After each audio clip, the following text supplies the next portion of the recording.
Hello friends, hope you are doing great. In this video, I am going to share one of my case study for the smoke alarm, and we are promoting this in Canada.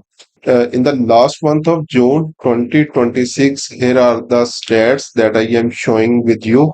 So we have received 39 sales in this time period. The cost was $37 per sale, and we spent $1,478 during this time period. The amazing part is that you can see the return on ad spend 8.30. Even we spend or we burn money some of the testings as well, but still our ROS is 8.30, and the conversion value we got more than $12,000 in return during this time period.